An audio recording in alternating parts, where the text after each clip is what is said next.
Did you know there's a small fleet of secret Saudi Arabian 747-400s used to shuttle nearly 500 religious worshippers to and from the kingdom that there are no interior photos of online? Come with me as I discover these ancient Queen of the Skies on a 9-hour journey from Malaysia to Saudi Arabia. Let's go. Okay, so first we're gonna head to check-in. I'm just curious to see what the crowd is like, even in the check-in line.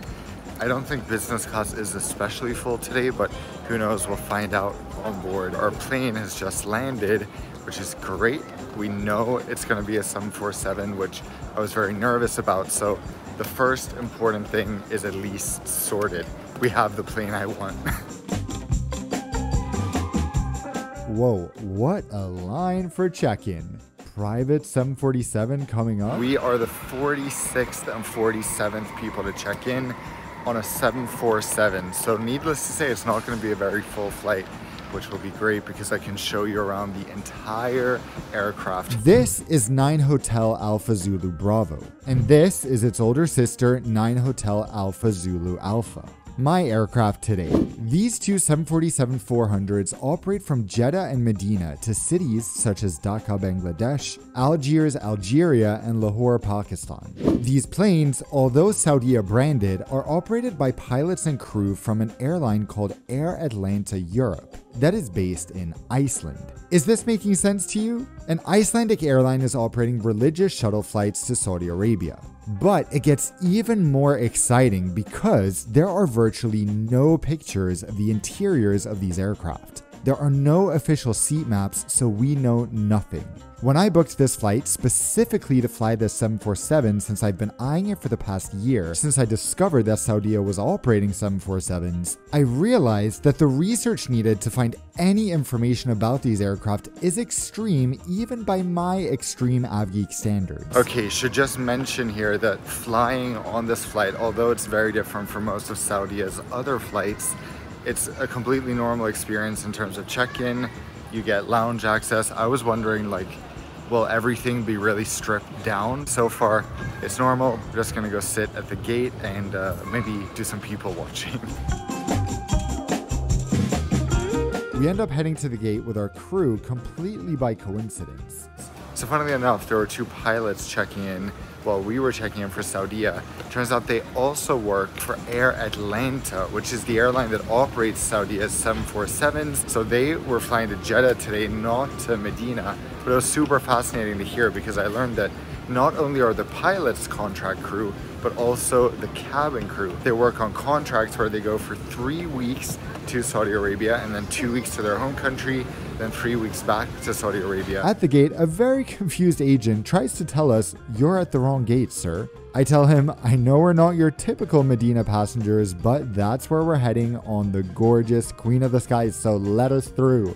It turns out that my aircraft previously flew for Air France, so does it have the Air France interior? Business class, when I select my seat, looks like this, so it must be on the upper deck, right? Well, that's what I'm thinking until I realize Air Atlanta Europe has a website, and on that website there's a page breaking down the configuration of this exact 747 for potential customers. Fascinating. Why is it so hard to find information about these planes that have obviously flown hundreds of thousands of passengers? The gate area is super empty, just like I imagine the flight will be. The sad part is that we're boarding in the dark, so after boarding I may show some cabin shots, either from after landing or from later in the flight. I'm so excited to see it. Out here is a mystery 747 that we have no idea what the interior looks like. What an AvGeek experience. It's time to board. I think it's pretty unusual that I haven't been this excited for a flight in a long time.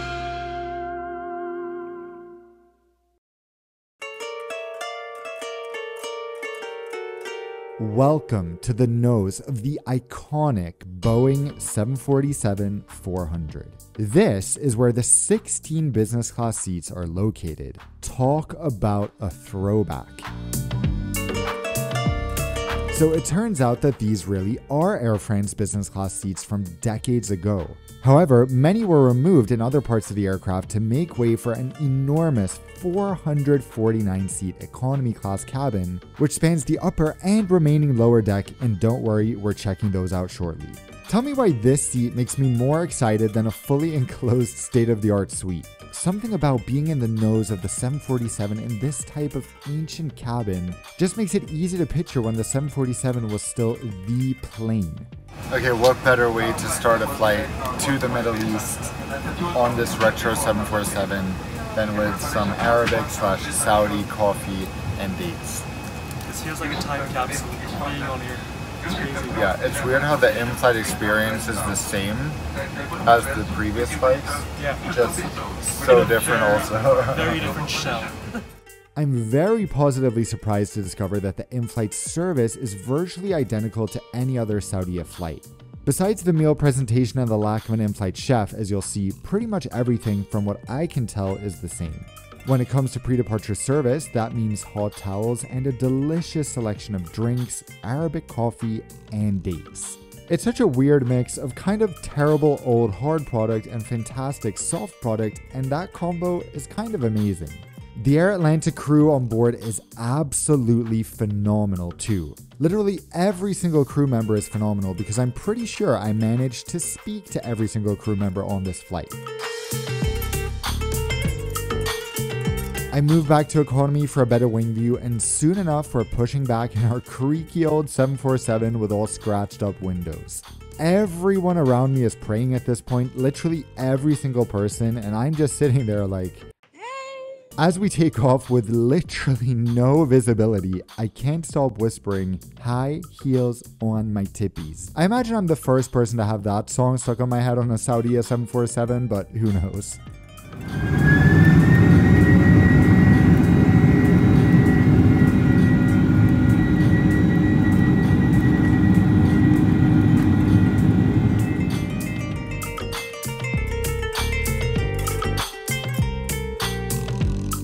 As the seatbelt sign is turned off, I head back to business, and my first order of business is to sleep because it's still way too early and we have a 9-hour flight ahead of us. The crew have distributed beautiful amenity kits that you can check out in my previous Saudia video in the card now, and I create a makeshift sanitary bed with this angled flat seat. I have never been so excited to sleep in my life in an angled flat seat before. I mean, sleeping in the nose of this super retro, completely unknown until 60 minutes ago 747 is just so cool. Needless to say, my dreams turn out very funky, and I wake up 4 hours later ready to explore. Yes, this is a 9-hour flight with stickers on the TVs. Oh, but wait, we can stream entertainment to our laptops and phones, and it turns out the selection is very good. The reason I wake up exactly at this point is that I've agreed to eat at exactly 11:30 a.m. Kuala Lumpur time, so the crew is ready with our meals exactly at that time. The menu on today's flight is quite extensive and of course does not contain an ounce of alcohol. Honestly, there might not even be hand sanitizer on board. I have a quick bite, first of our vegetarian pre-ordered meal, which is pretty terrible, not gonna lie, but it's not like I was expecting good food on this flight anyway. The portion is small, so we request the Arabic mezza as well, which tastes great, but I suspect it's been catered out of Saudi Arabia, because you can tell it's not the freshest. I'm just excited to get out of this seat, walk around, and talk to the lovely Air Atlantic crew. Are you ready to tour this giant? Let's go. So first of all, there's a clique of Moroccan ladies working this flight who are absolute legends and managed to find me the seat map of the aircraft. How cool is this? Then they proceed to show me around, including the entire lower deck.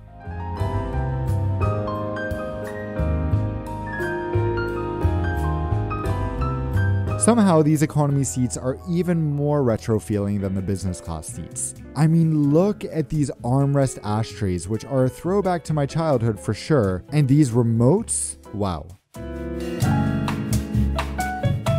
The legroom is also pretty bad, since I guess seating innovations like raising the seat pocket weren't around when these seats were made. The recline, also in retro style, is quite good, but I cannot imagine how chaotic it gets back here when everyone starts reclining on some of these sold-out flights.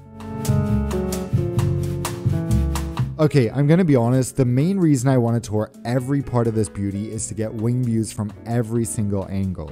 Anytime a few rows down, I shoot over to the window as we're touring the plane. The crew give out a good laugh because they can't understand why I want every single angle. And by the way, the only reason they're giving me a tour is because I told literally everyone I met on this flight that I booked it only to be on the 747. I mean, the 747-400 wing is and will for all eternity be the sexiest, most iconic wing in the world. No one can tell me otherwise.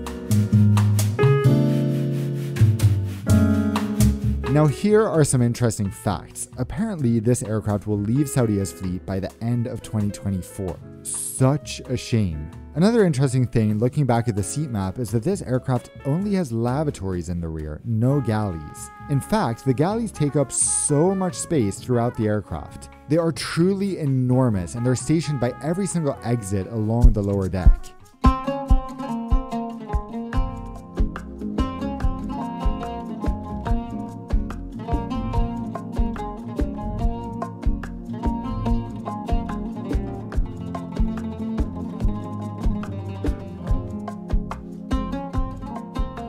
Suddenly, as I'm staring out one of the windows for the 20th time, to my shock, I see huge mountains. We've already arrived at Oman. No, time is running way too fast. Next, though, comes one of the most beautiful places to fly over in the entire world, the empty quarter.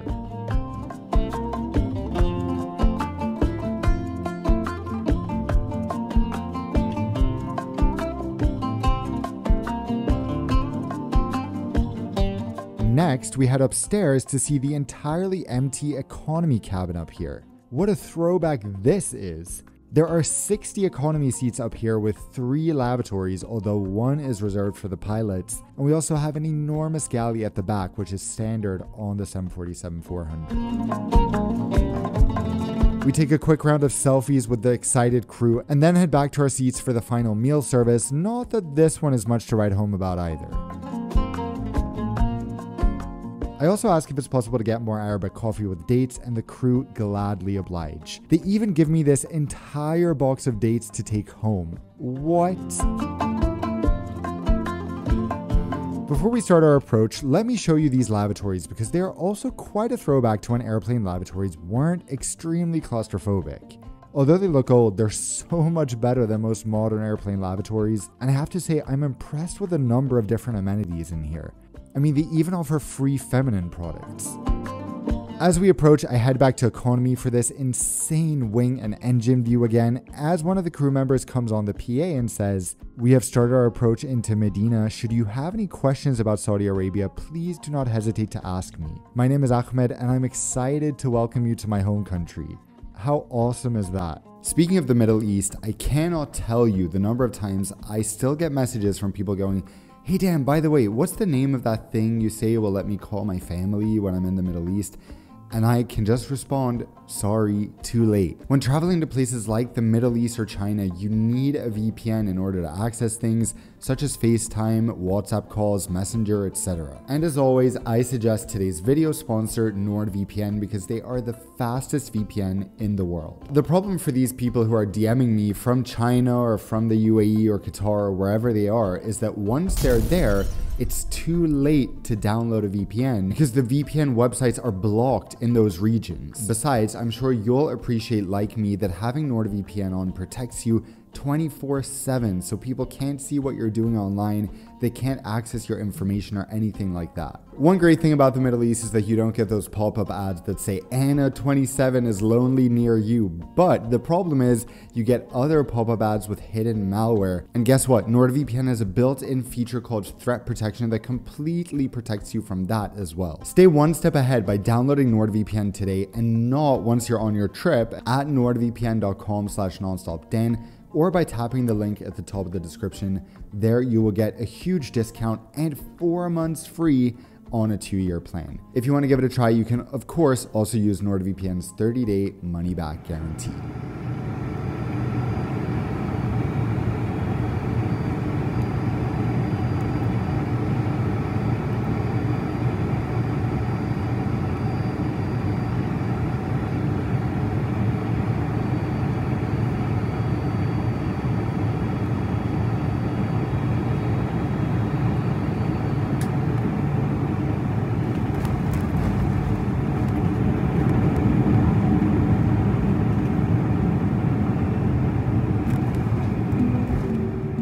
Welcome to Medina, Saudi Arabia. Oof, what a thrill and what a fun flight.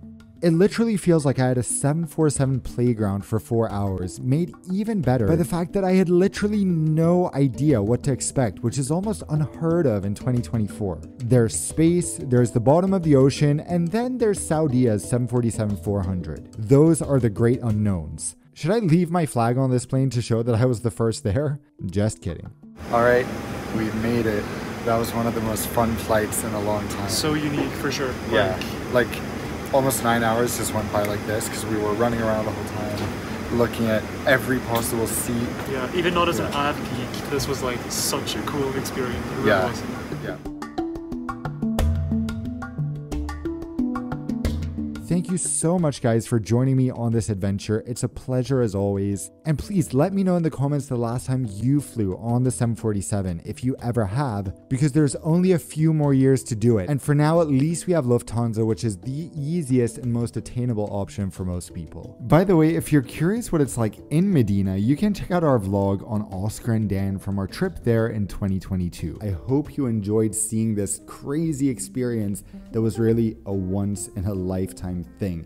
The crazy thing to me is that even flying in a business class like this, where the seat doesn't lie flat, it's very, very retro, it's still so much less stressful and so much more comfortable than flying in premium economy, or of course than flying in economy. Even though the seat doesn't lay flat, you can get so much better rest. On this specific ticket, I got a great cash fare, but actually I take almost 100 premium cabin flights a year, whether it's first or business class, all around the world. And even though this ticket was $1,200, take that times 100 and that is a lot of money.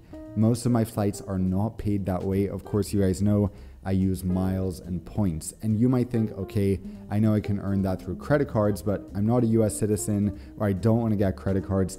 How can I do it? The crazy thing is that no one talks about how you can master the art of buying points and then learning to redeem them, and you'll still save 50, 60, or 70% off the retail price on premium cabin flights. Now, of course, it's almost Valentine's Day, and seriously, some of my best memories from the past years have been taking loved ones, whether it's Oscar or whether it's my mom or my brother or anyone I love, my close friends, on special experiences like this and getting to share that together as a beautiful memory on our way to an awesome trip, of course. So what better time to learn to do what I do and get into the world of miles and points for real, whether you're a complete beginner or somewhat of an intermediate and going toward your first redemption. I've already helped over 150 Nonstop Dan viewers become Points Masters. In Points Master, I teach you how to go from having no points knowledge to making your very first points redemption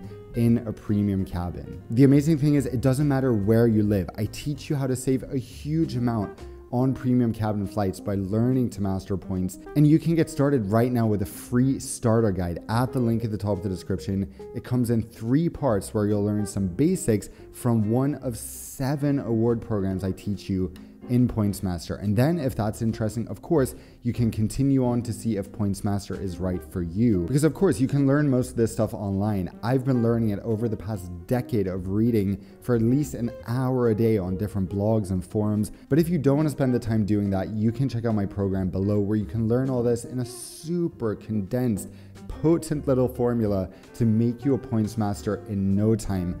How about in time for Valentine's Day so that you can surprise a loved one with such a special experience? So on that note, thank you for joining me in today's video. I cannot wait to see you in the next one. I can't wait to see even more of you join me on PointsMaster. And until then, of course, fly safe.